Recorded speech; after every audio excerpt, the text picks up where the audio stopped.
I'm Dave Wiesdock, Sage of Creative Scaffolding. And I'm Jen West, Professional Rebel of Delight. And this is Shadow Casting.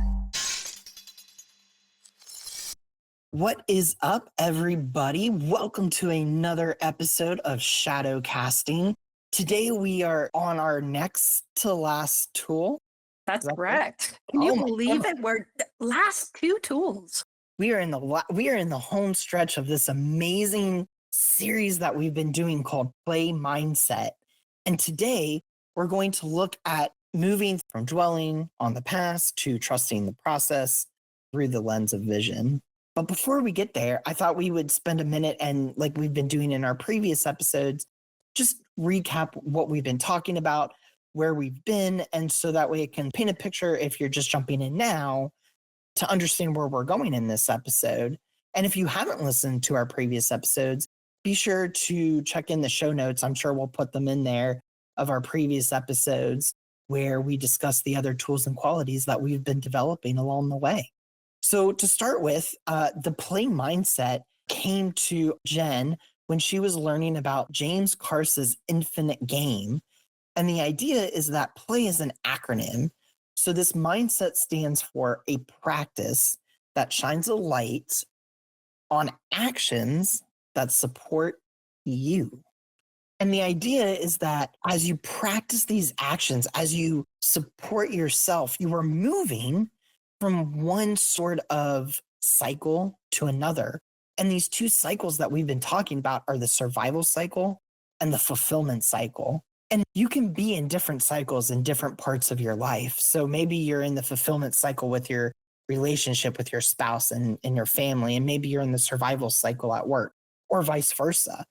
We all kind of oscillate between these tools and qualities. And I think that's why I am just loving this series, because it really shows that these tools are so invaluable for being able to navigate the things that come up in our lives.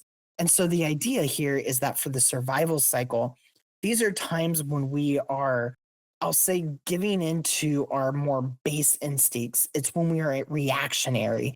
It's when there are these times in our lives where instead of choosing differently, we choose the same, or we choose based in fear, or we allow the discomfort to choose for us. And when we move to the fulfillment cycle, this is when we are aligned with things like our values, our purpose, where we find joy in the little things. And it can be hard to know how to move from one cycle to the other. It's a little of an overwhelming, ethereal topic if you think about it, just saying, oh, I'm in survival cycle. How do I feel fulfilled? But what we've done here with this play mindset is we've distilled it down into these 8 or so steps, or these 8 or so qualities that you can be in, that you can recognize and develop awareness of within yourself. And then we give you the tools to move through those individual feelings. Now, I think Jen does a fabulous job explaining these different qualities along the way. So I'm going to let her take it from here, and then I'll chime back in when we're ready to jump into the next tool. Yeah, sounds great. That was a great description of play mindset as a whole, Dave. So thank you very much. One thing I would like to remind everybody, Dave said it, but go back and listen to the very first, introduction on play mindset, because we dive deep into the survival cycle, the fulfillment cycle, what they mean, what James Carse presented in his book, The Infinite Game, talking about finite games and infinite games, the difference between games like football and chess that have an ending or a beginning, and rules and boundaries and timeframes and winners and losers, to infinite games that are about everybody keeps playing the game. How do we keep playing?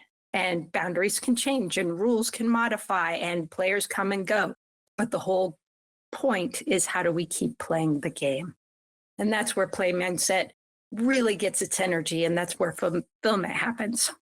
So, recapping our previous episodes, first we looked deeply into the tool of discomfort, and that's feeling inside of our body the sensations and finding the mental noise so that we can move from anxiety to excitement. And then we went to the tool of awareness, which brings us back into the moment so we can see reality. So we go from autopilot to presence. So then we move into non judgment. And that's where we move from stepping away from that binary to find a bit of clarity. And this takes us from being in fear and moves us into compassion for ourselves and for others. And then we move into the tool of acceptance, making peace with what is. We're not trying to change the present, the moment, the space we're in. We can't. It's happened. We're here. And that helps us move from a blame place where it's us or other people or circumstances into a sense of balance. Here's what the world is. Where can I go from here? Next on our list is personal responsibility, one of my very favorites. And that's about owning your life and your actions. It's just this empowering thing. And it moves us from being a victim of our lives to having power in our lives. And then the one we did last week was jumping into Dave's value of curiosity. And this one allows you to find those moments of serendipity. You start to get curious about your world, you start expanding outward. And this takes us from being closed off in our world to seeing possibilities. So that's where the serendipity comes in. And like Dave said, this week we are going to look at the tool of vision. And that's helping us move from dwelling, being stuck in the past, to trust. And this is in the sense of trusting the process to keep moving forward, to keep creating what you want. So what's really interesting here for me is dwelling is kind of what comes to mind when I think of the survival cycle.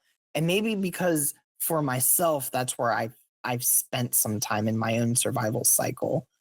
But the idea of dwelling on the past can be really, I almost want to say, intoxicating to the human psyche, because there's this inherent drive, I feel, to understand, and I'm putting that in air quotes, the why. Why did this happen to me? Why did this situation occur? Why? And that was one of the things that you and I actually worked on originally when I started working with you, was the why, because I was so in my value of curiosity, but misapplying where the lens needed to go. And so I was super focused on being curious in my past and essentially living there. And what ended up happening is it caused myself a lot of emotional distress, particularly with depression, anxiety, sadness. It was overwhelming and it was a little masochistic, or is it sadistic? I don't know which, but it was almost intoxicating to be in the past, as if somehow there was this catharsis that I just kept needing to dig for. And if I could just dig enough in the past, I would somehow be freed of dwelling on it. But the problem is that it's a self-perpetuating cycle. The more you focus on the past, the more the past shows up. And so that can show up through this lens of depression and anxiety, because our minds are actively looking for things to reinforce what we're feeling. A lot of science today says that we only experience emotions for about 90 seconds to a few minutes. But when we're really sad, when we're really depressed, it can feel like that emotion can last for days, weeks, months, or even years. But the reason that we feel that way is because we're perpetuating that cycle. We're in that survival cycle. We are actively have our lens and our focus on the past. And so the past is what shows up for us. It's kind of, I think we talked about this in a previous podcast, but it's the same concept with a car.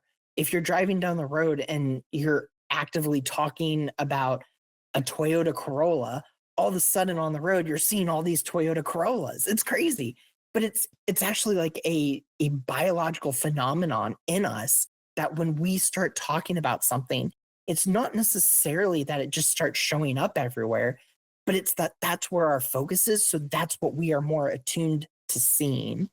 Well, and What's really interesting with dwelling is psychology. If you go see a therapist or a counselor to get help, you have that Freudian thing where it's like, tell me about your childhood, and so it is a looking back in the past. But I think it's become something where we're like, we don't need a therapist for that. I could go digging myself.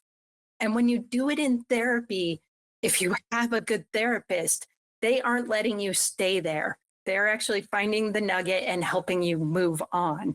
And when we do it to ourselves, we do, like Dave said, we reinforce the pattern.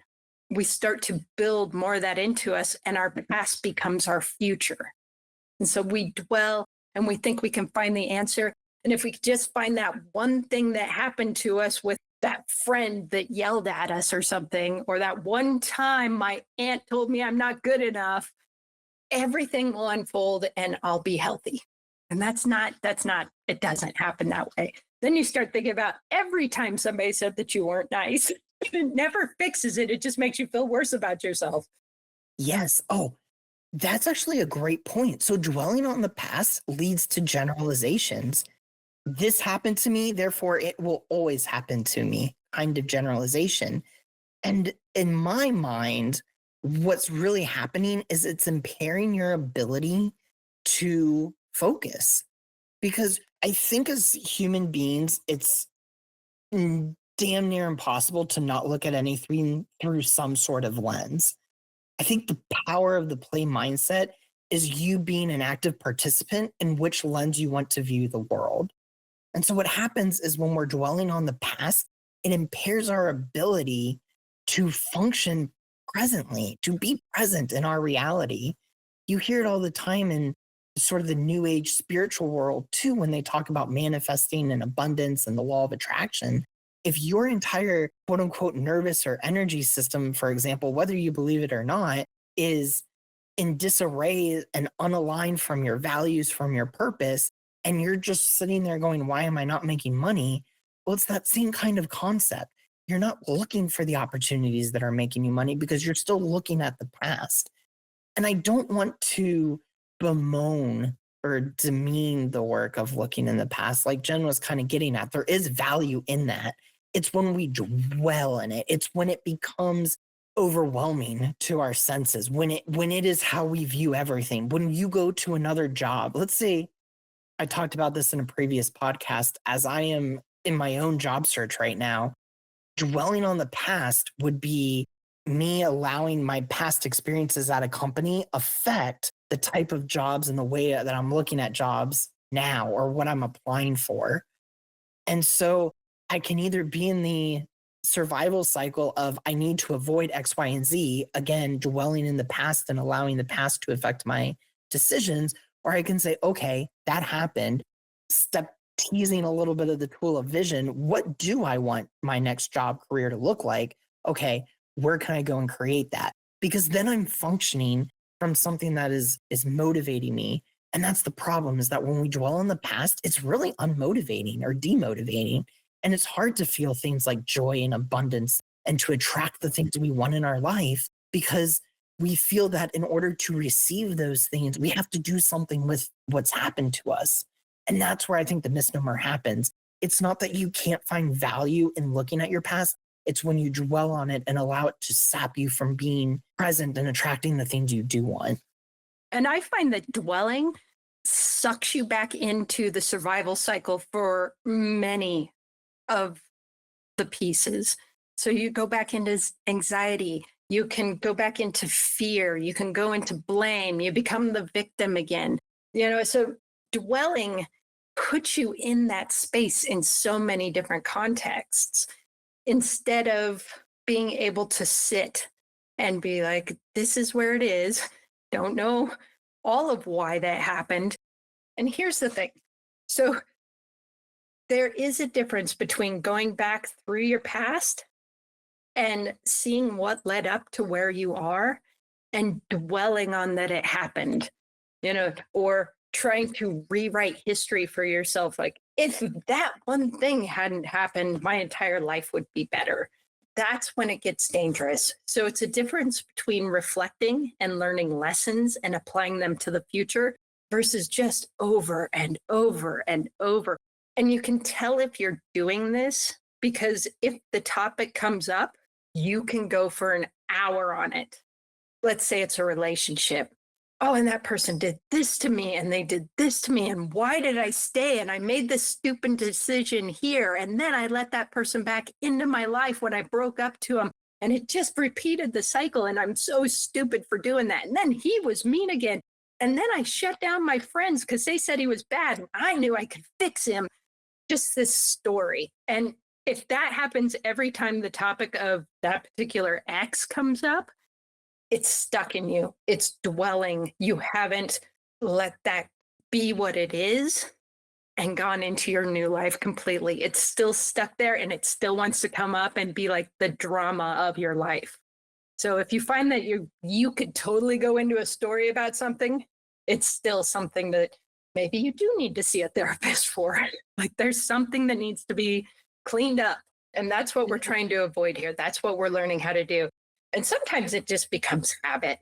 Like you've got that story and you've got that anger and you like that it fires you up. So maybe nothing needs to be resolved. It's just fun to be angry and mad at somebody and, or mad at a situation and just to see the little and have somebody see with you. Right. And there's a catharsis for that. I mean, that's, I think, been proven. And that's the value of things like the therapy. It's when it starts to stagnate, when it becomes the means of your personal growth and your progress and not just a doorway through to the next step of your personal growth and progress. And, I just thought of an interesting anecdote too. I was thinking of the Penn and Teller podcast with Tim Ferriss. I don't remember. Oh, yeah, Was it Penn?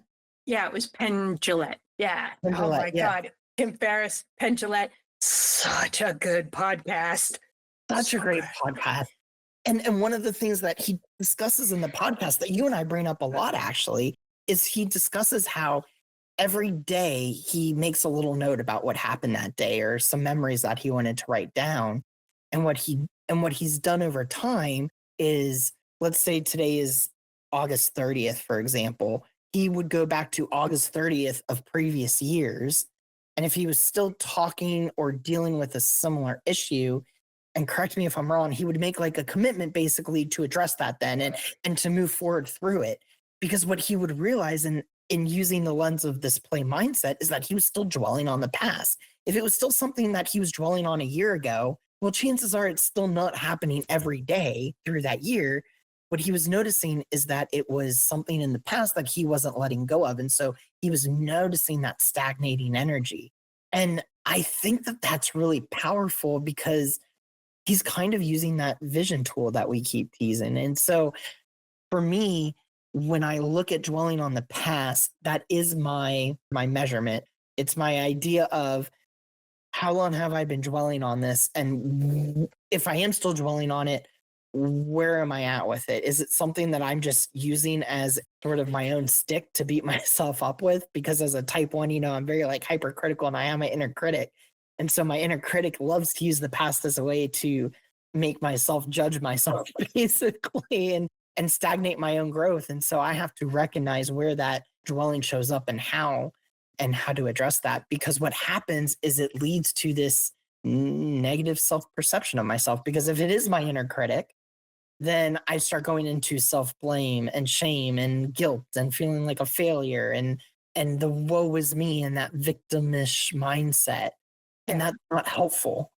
Sometimes the past is just the past. Sometimes things happen that are shitty, that is just life. This is what's really tough is that when you're dwelling in the past, personal responsibility is really hard, which is a previous tool we talked about. Because when you're not in acceptance, which is another tool we talked about, when you're not in the present moment, what happens is you go to judgment, and those things prevent you from seeing and accepting where things are now so that you can move through it. Because the truth is that even if the past does affect your behavior now, if you are out of a situation that led to that feeling or that's leading to you dwelling on the past, if you're out of that, then it can be hard to know when to let go of that. And I think that that's really what I'm trying to drive home here is that there is a line. There is a line between working on your past and working on yourself, and then it becoming just another way to keep you trapped. Yeah, and that leads in perfectly because it takes a lot of brain power to dwell.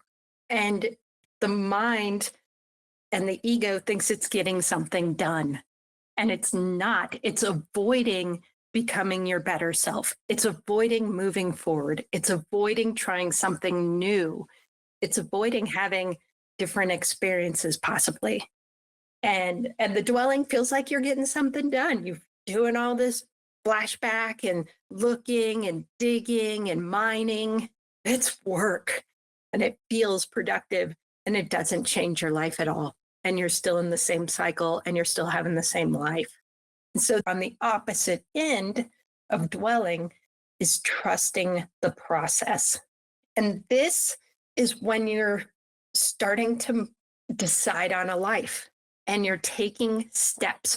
Trusting the process is taking actions and seeing what happens and continuing and having a commitment and moving forward and trusting your life is going to be different.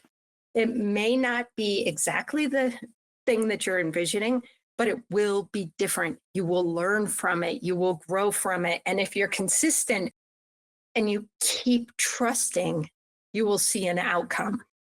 It's kind of like, as we always go back to, because it's the easiest, health and wellness.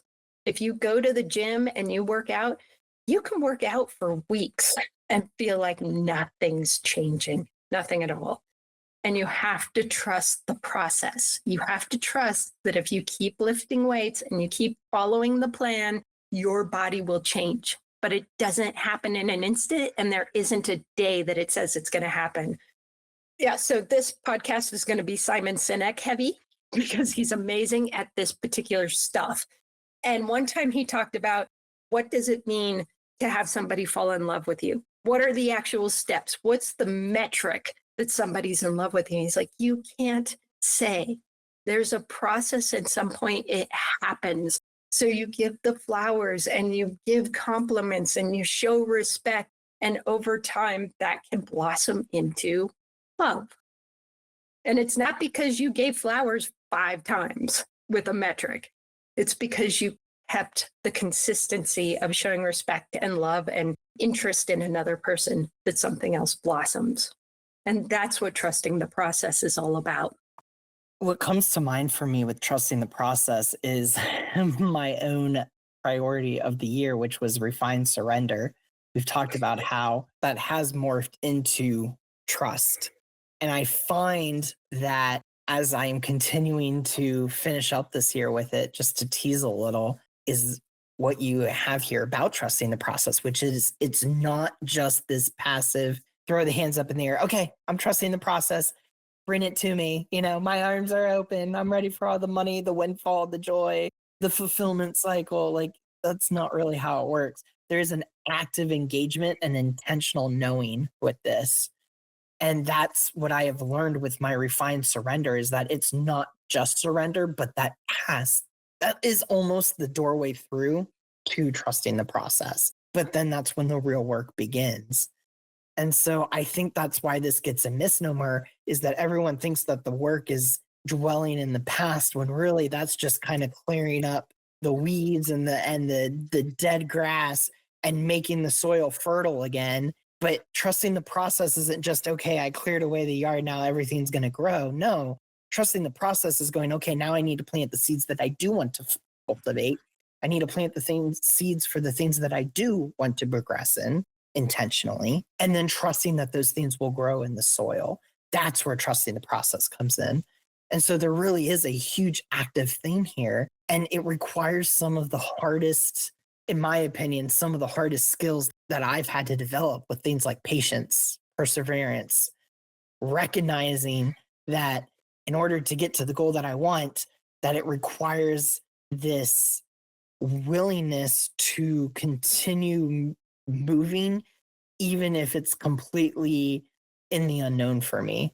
And I'm trusting the process as it's happening, knowing that if I have the vision and I'm doing what I believe is building towards that vision, that vision will come to light. And so sometimes, a lot of times, all the time, that requires patience and it doesn't happen overnight and it doesn't happen over a week or a month. And depending on what it is, it takes time. And we're creatures that need that immediate gratification. We've been trained to it with our phones and social media. And that's why I said this is a hard skill because at least I'll say for the millennials, we have to learn how to step outside of our kind of programming to get that immediate gratification and recognize that trusting the process doesn't just mean, okay, I trust it and therefore it is as great as that would be. Sometimes those things take time. And here's the thing, trusting the process isn't making one set of plans that you're going to do, and then you continue doing those plans over and over and over for decades, and that will just get you where you want to go. There's also learning and adaptability.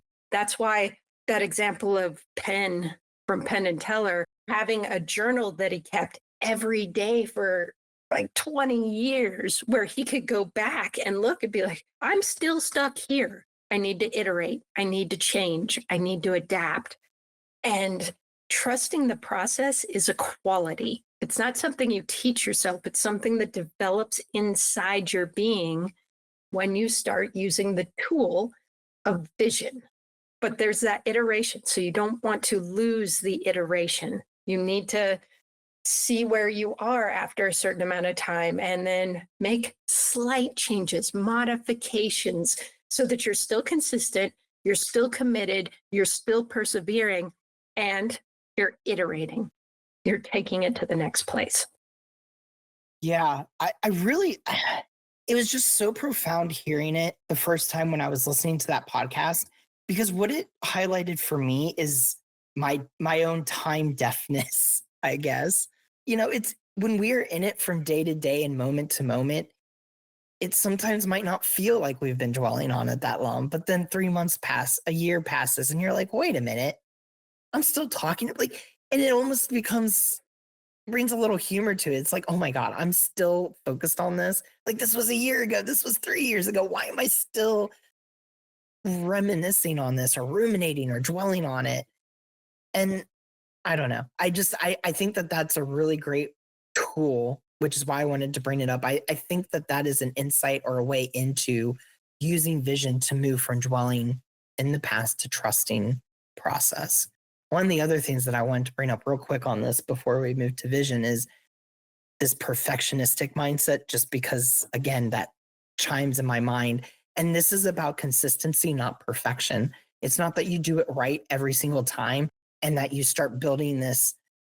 We've over glorified streaks as far as I'm concerned.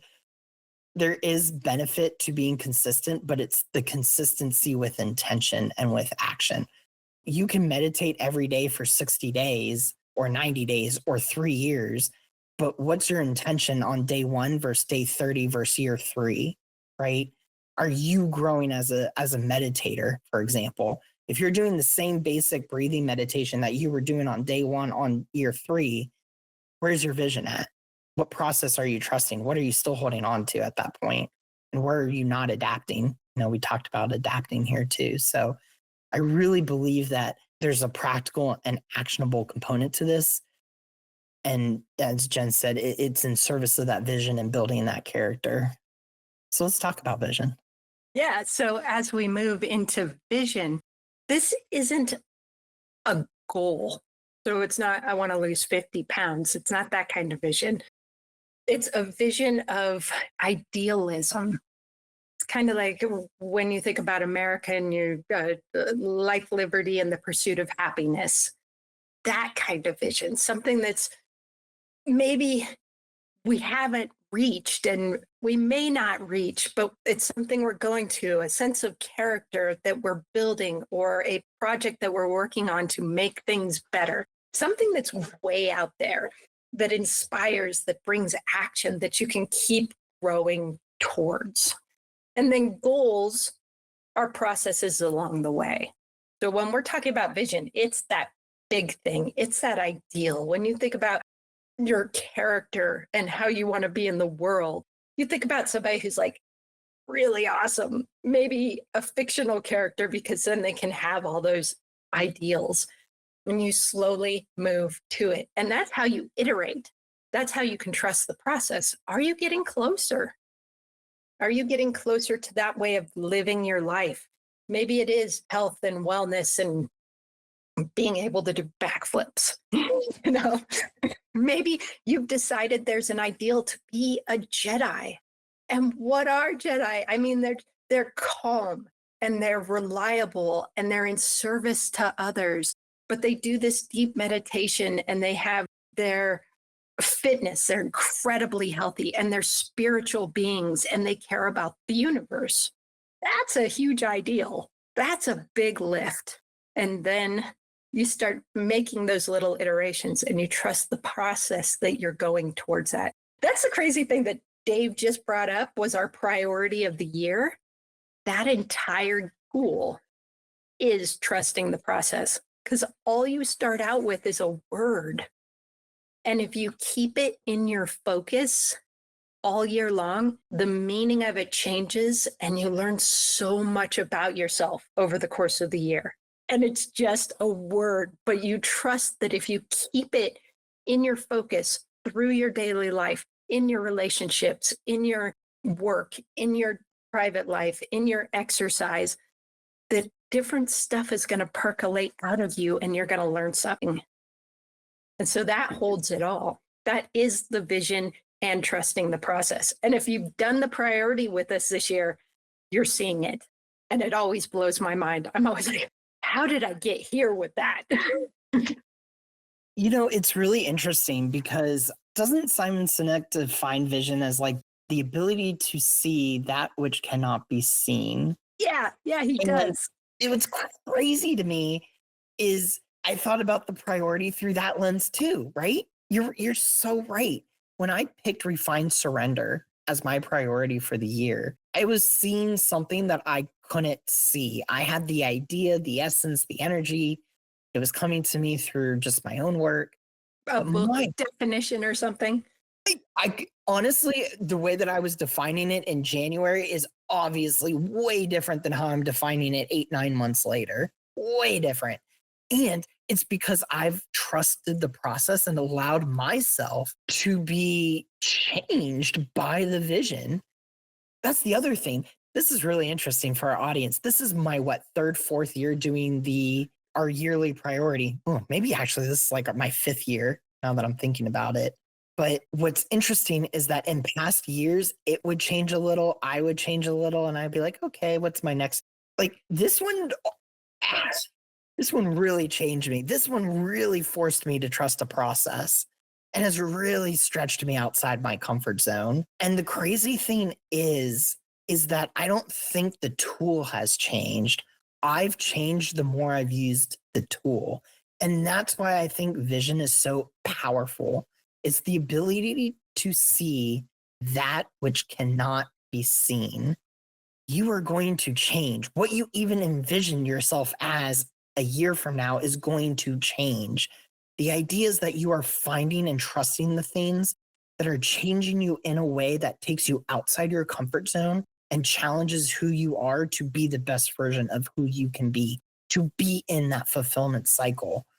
And so that's, for me, a great metric for testing if vision is guiding you towards fulfillment. Are you changing?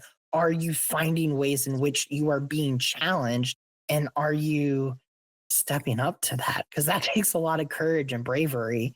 And it doesn't mean that you know what that end result is going to look like, but you're trusting the wider process to get you closer towards what you're envisioning for yourself. Yeah. And also just hitting one more Simon Sinek tool. There's one video where Simon Sinek is talking about looking towards your vision. And he talks about skiers, snow skiers, and how they can fly through the trees and not hit trees. And it's because they're not dwelling on the tree. They're not going, watch out for the tree. Oh my God, a tree. Up there's a tree, because they're going to hit a tree because you're looking at the trees. This is, where's the trail? Where's the path? Where can my skis go next? And that's what vision is. It just keeps an eye on the prize. And as long as your eye's on the prize, your natural magic within you will lead you in that direction. Your brain will give you what you focus on. So if you're dwelling on the past, your future is going to become that. You are going to recreate scenarios that just bring that to you over and over and over, and you'll call it karma. But if you focus on your vision, then a path will be created to it. It may be bumpy. It may take lots of twists and turns. You may go backwards at times, but it will take you on the path towards that vision. And that's once it happens a couple times that you start seeing that happening, like doing the priority tool, you start really trusting the process. Like it gets exciting and you want to do it more. I think that's why we keep going, why we're at 5 years, 6 years. Yeah, for me, this tool just evolves the more we use it and the more that I evolve. And that's so funny. It does totally bring to mind that Carl Jung quote, right? The ability to make the unconscious conscious. And if we don't do that, we'll call it fate. Yeah. I mean, that really is just, I love that. That's my chef's kiss because that really is the vision. It's not that you will one day wake up and make all your unconscious things conscious. It's a constant process. That is human being. That is the human doing. It is our ability to create a vision for ourselves that's bigger than who we are and to have the courage every day to wake up and make a step towards that consistently. And we're going to fall off the wagon. We're going to dwell on the past. We're going to end up in times in our lives when we will end up in that survival cycle. The reason that the play mindset for me is so powerful is because it gives you the tools for when that does happen. So when you are stuck in the past, when you are unclear of your vision, the vision is what brings it into focus. And this is the last thing that I really wanted to hit on for vision personally, which is as somebody that is actively losing his vision, vision has very much been on my mind in a metaphorical, spiritual sense. And what I have started to realize is that we are given other senses: taste, smell, hearing, sight, touch. But vision, there's something profound about vision that brings things into focus. For example, I can smell an orange, I can touch an orange, I can taste an orange, but seeing an orange round, seeing it as the color orange brings the texture of everything else into focus. It brings it together. And so when we are unclear, when we are unfocused, when we are dwelling on the past, when we are in our survival cycle, moving through vision is a way to give yourself that broader ideal towards something. Whether, like Jen brought up, that's being a Jedi, or whether it's being a more present spouse, or a more caring parent, or a more knowledgeable part of your society. Vision is what helps guide you there. And it's not meant to be an end all be all, it's meant to evolve with you. And so it's this constant process. And when you can lean into that and just love that part of it, as hard as uncomfortable as that might be, that's really where the profound fulfillment comes from. Yeah, it's a great tool and it takes practice because the past is easier. It's there, it's physical, it's seen. And the vision is hard because it's the unseen and you have to create it. It's the difference between doom scrolling on social media and seeing what somebody else has created and creating something for yourself. To be the creator, that's hard. It's easier to watch and let somebody else do it. Yeah. I think you talked about this. I don't remember when, but we are in that action phase now of play mindset. We are in the doing. We're not observing. This isn't the mantra part. Like, this is okay. What am I doing today, right now, this minute, that is building towards my vision? If I want to be a content creator, what am I posting today? If I want to make a podcast, what am I podcasting on today? These are the active, measurable, concrete, tactile things that you are doing. This is what is building your picture and creating that vision of what you're envisioning. And that's really hard. That I this is just really hard. This is just hard, period. It is hard because even in dwelling, you are doing something and Yeah. it feels really productive. And this is asking you to do things better, to do things that you don't know where they're going to lead, to do things that are going to change you. And that just might be it, right? If you are dwelling in the past, there is no action, there is no forward momentum. So if you do feel that you're in this part of the survival cycle and vision is cloudy, it's kind of like you're in this dark woods, right? And you don't have a torch, you have the moonlight coming through the trees, and you can see 3 inches in front of you.